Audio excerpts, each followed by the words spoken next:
അസ്സലാമു അലൈക്കും വറഹ്മത്തുള്ളാഹി തആല വബറകാതുഹു. അമീറുൽ മുഅ്മിനീൻ ഉമർ ഇബ്നുൽ ഖത്താബ് റളിയല്ലാഹു അൻഹുവിൻ്റെ ഒരു രസകരമായ ഒരു ചരിത്രമുണ്ട്. ധീരനായ ഉമർ ഇബ്നുൽ ഖത്താബ് റളിയല്ലാഹു അൻഹു ഹബീബിൻ്റെ വീട്ടിലേക്ക് കയറി ചെല്ലുകയാണ്.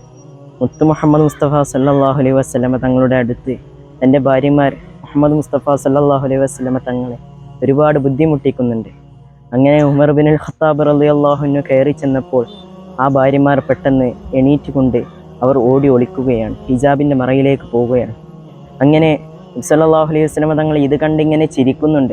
അങ്ങനെ നബി സല്ലല്ലാഹു അലൈഹി വസല്ലമ തങ്ങളോട് ഉമർ ബിൻ ഖത്താബ് റളിയല്ലാഹു അൻഹു ചോദിക്കുന്നുണ്ട്, നബിയെ അൽഹഖല്ലാഹു സുന്നക യാ റസൂലല്ലാഹ്, അള്ളാഹുവിൻ്റെ ഹബീബെ അങ്ങ് ചിരിക്കുകയാണോ, അങ്ങ് എന്തിനാണ് ചിരിക്കുന്നത് എന്ന് ചോദിച്ചപ്പോൾ ഉമർ ബിൻ ഖത്താബ് റളിയല്ലാഹു അൻഹുവിനോട് ഹബീബ് മുത്ത് മുഹമ്മദ് മുസ്തഫ സല്ലല്ലാഹു അലൈഹി വസല്ലമ തങ്ങൾ പറയുകയാണ്, നിങ്ങൾ വരുന്നതിന് മുമ്പേ ഇവിടെ കുറച്ച് ആളുകൾ ഉണ്ടായിരുന്നു, അവരിപ്പോൾ കാണാനില്ല എന്ന് നബി സല്ലല്ലാഹു അലൈഹി വസല്ലമ തങ്ങൾ വളരെ രസകരമായി കൊണ്ട് പറയുന്നുണ്ട്.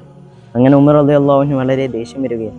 ഇങ്ങനെ ആ ഹിജാബിൻ്റെ മറയിലുള്ളവരെ വിളിച്ചുകൊണ്ട് പറയുകയാണ്, നിങ്ങൾ അള്ളാഹുവിൻ്റെ റസൂലിനെ പേടിക്കാതെ എന്നെ പേടിക്കുകയാണോ എന്ന് ചോദിക്കുന്നു.